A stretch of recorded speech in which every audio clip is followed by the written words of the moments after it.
Join us on another adventure with Wild and Free Interior Alaska, where we explore life off-grid in remote Alaska, sharing our experiences either building in a challenging environment, hunting, fishing, trapping, and family time, just to name a few, and so many more adventures. What are we waiting for? Let's go!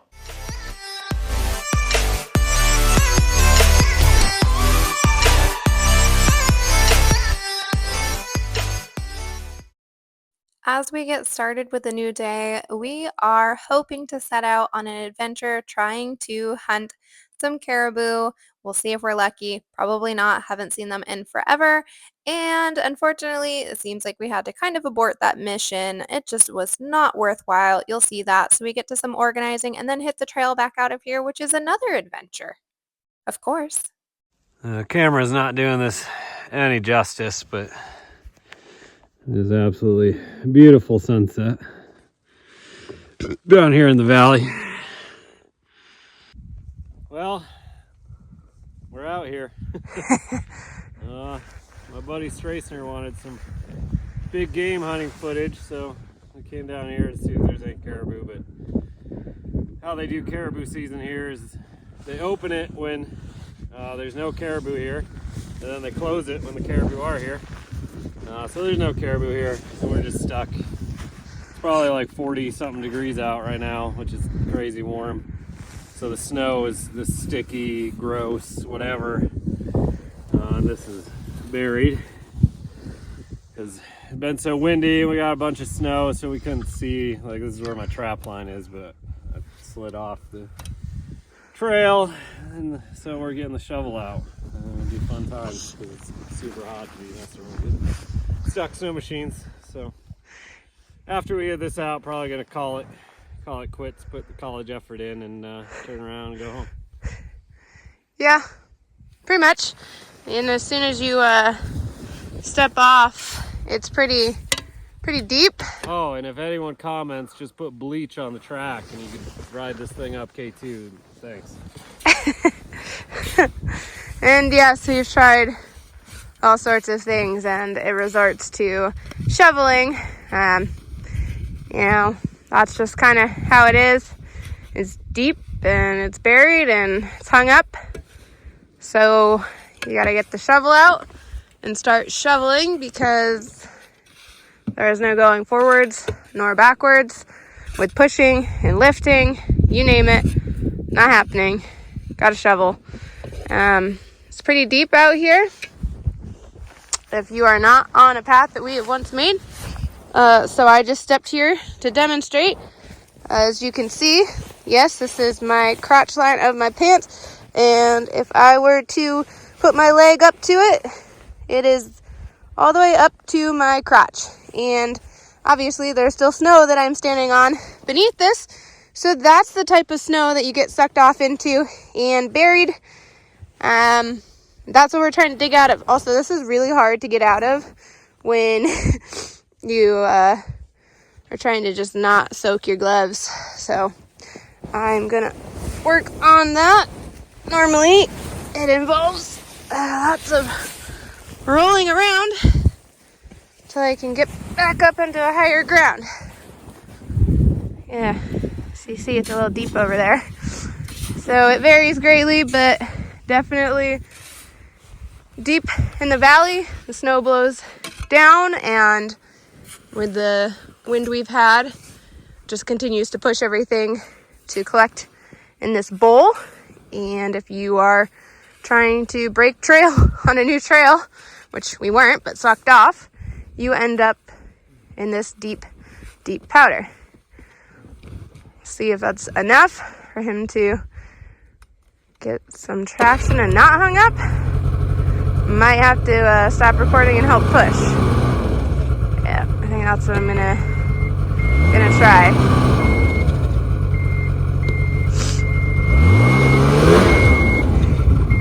I think we should push. All right, I'm gonna stop recording and give it a good go.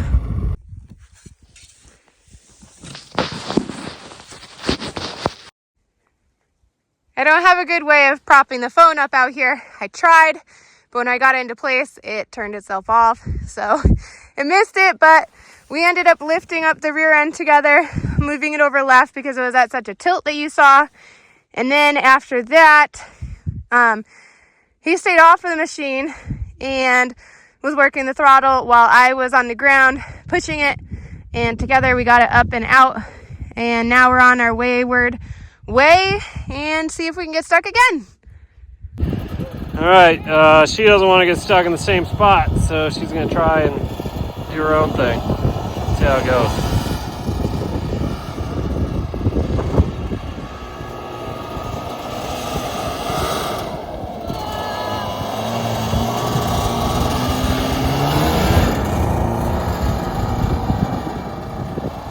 Oh, it worked out. That's not the line I would have taken, but it worked. I think you can mostly see what I'm doing up here.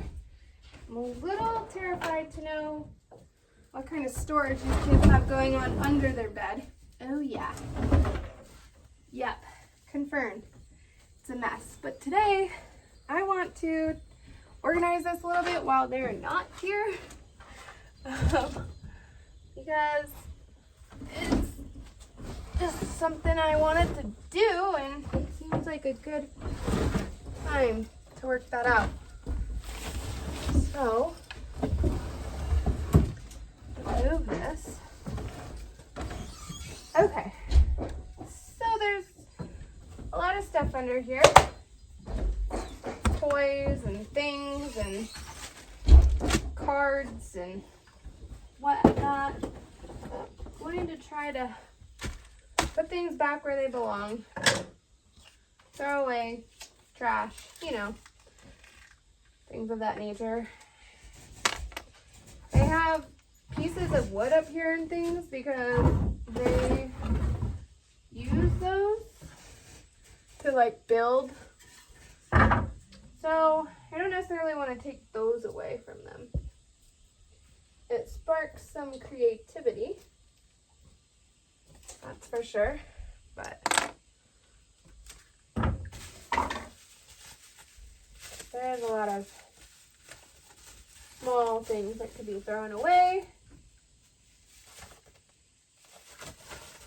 I don't know what they are. And then, after that, I'm going to try to organize this back with her toys again, take like the extra bedding and stuff and put it in a bag that'll hold it. Like this is a parachute form that they've made. So I will keep things that look like trash that I know have a use with their imagination. I'm not going to take all of it.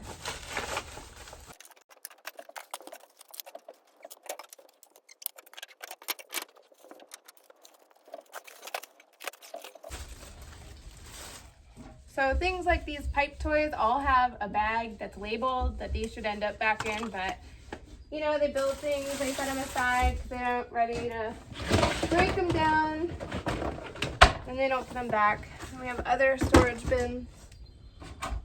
So it's time to get a little better organized.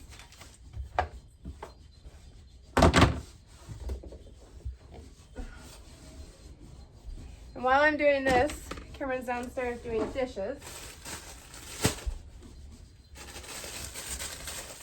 So I have this gigantic storage thing, and I mean, it's gigantic. It's absolutely huge.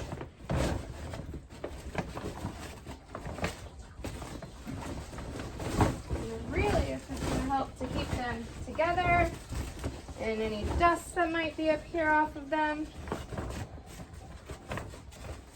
So, with that, take this extra bedding, put it in here. Then we have more extra sheets.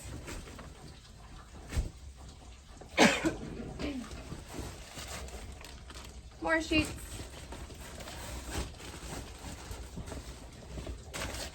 More sheets. Extra pillows. More extra pillows.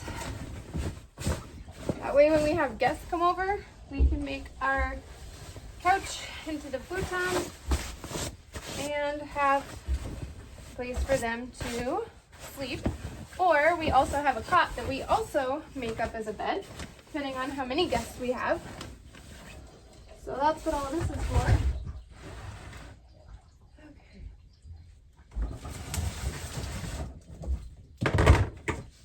So I have extra blankets, you can come in here.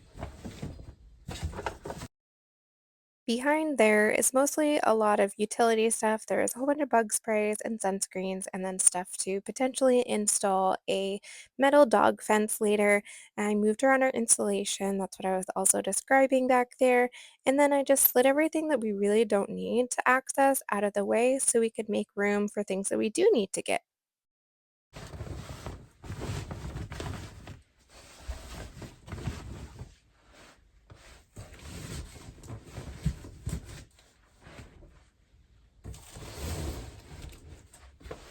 Then we got our tub and our toilet and our shower, which we have not done anything with just yet, but plan to figure that out soon. But we have them, so that is the start.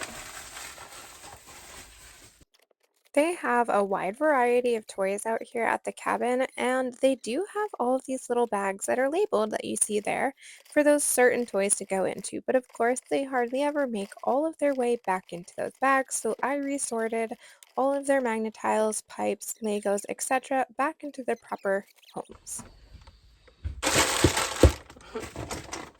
Some sticks, some rocks with string, thing that's a parachute.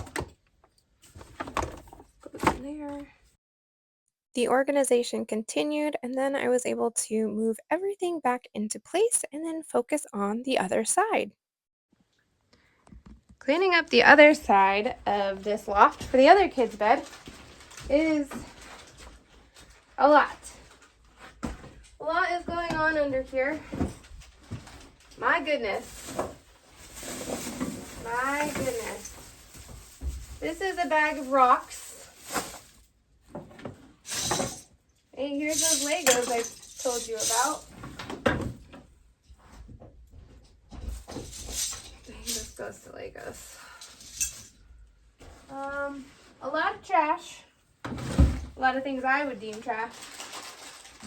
I guess I'll start shoving into this bag. I don't even know. Alright, this I know they play with. This I know he built, although it's seen better days. We got dice, Monopoly, cars,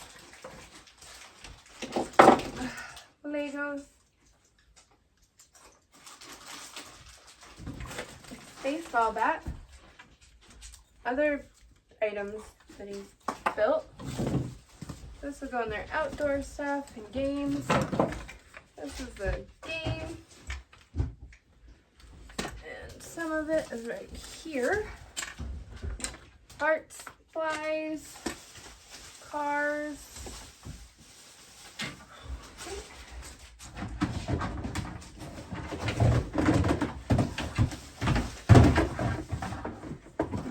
I think we need a bin for cars at this point. I have a feeling there's a lot. More art supplies, more games.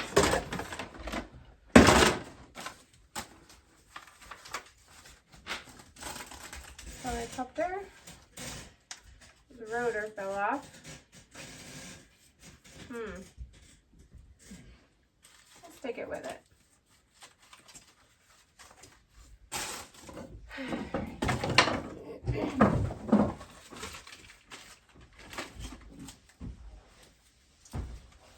Outdoor Legos, lights,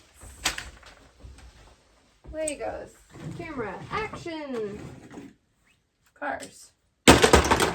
So much wood, so much stuff. The other side of the room has a lot more supplies that we use more regularly, and then just a few toy bins. However, this side has a lot more toys, games, trinkets, things they've made, and then much larger supplies such as our sawhorses and our refrigerator cooler, among a few other things. So I used every spare tote and container that I had and really reorganized this side and gave it a lot of love that it just really has not had for like the whole time that we've been settling in. So it looks so much better. I felt a lot better. Let's take a closer look and see how we ended up making big changes. It looks much better, much more organized. We've got all their toys and games in those bins. And then over here, we got the storage, and then the toys and games there, and other stuff. So much better, and hopefully we can keep it organized for a little while. It was just a quick trip out here for really not more than 24 hours. We didn't capture a whole lot. We were primarily trying to see if there was any caribou, how our traps did. We got the one martin. He's in here, ready to be packed up into this tote to go home. Gonna pack up the last few things, get the dogs ready. It's really nice weather out there. It's still a little windy, but it's definitely dying down. We pretty much just kind of relaxed. Did a good bit of riding in some less than desirable snow. And as you saw, I organized the kids' lofts a little bit better again. They tend to get a little out of hand. Set up our tub, which will be utilized as a part of a tub or shower that we are going to try to install in here somewhere that will be removable and used as needed. So that's a future thing. Got lots of other future things we'd like to do this summer once all the snow melts as far as building goes and making progress. But it was a nice little getaway, just the two of us, plus the dogs. And now we're getting ready to head on back and back to reality tomorrow. We're about to drop off of the ridges into the trees to get back to where our truck is for the new trail. And we stopped to fix a few things, and there's no caribou that we can see. It's windy.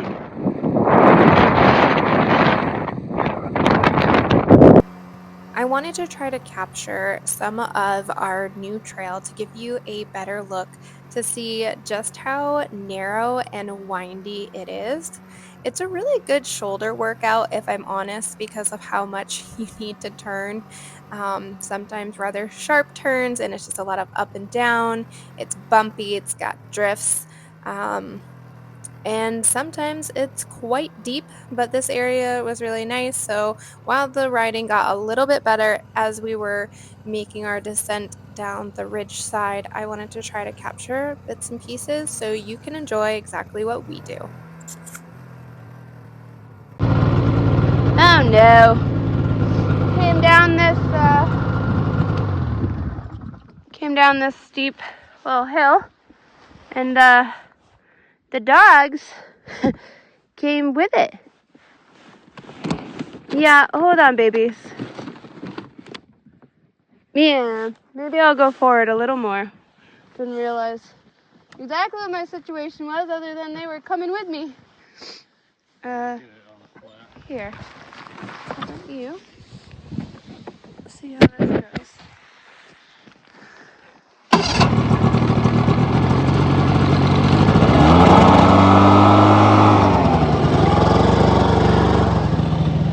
That's good. Okay. Well, babies. Woo! Oh gosh. We've got to put you back on, and definitely have to get other Woo! How's that ride?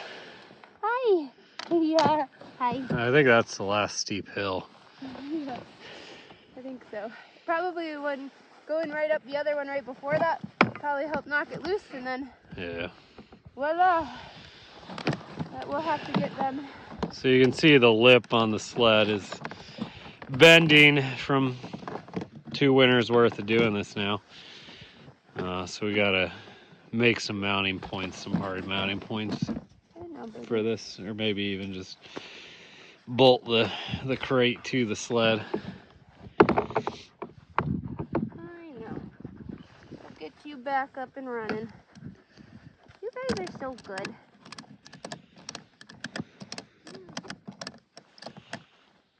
Don't dare go any further because it's pulling it up so much. Yeah. That's the problem. We'll fix it this week. Constantly making modifications to their ride.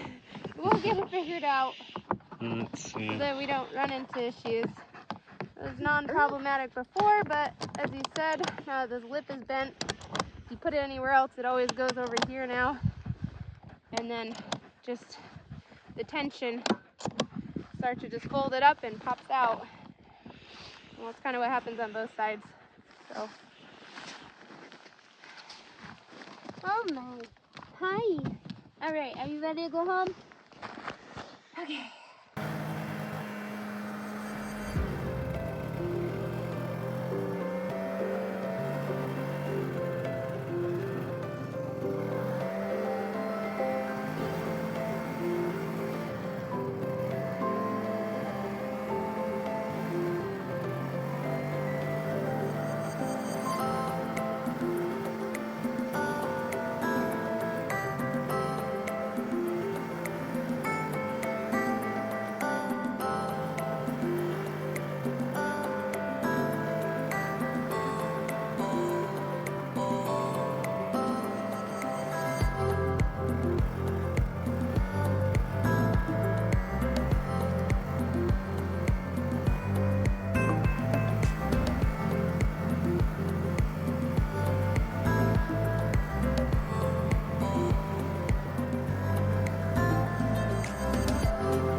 Once we arrive back at the trailhead soon and arrive at the truck, we'll show you exactly how we pack everything up, what that involves, how we load our snow machines, how we load that blue SIG, how we load the dog crate, get it all tied up together and hit the road in a matter of minutes. We've been doing it long enough now. We have a pretty good system in place. So let's take a look and see what that's like before we get out of here.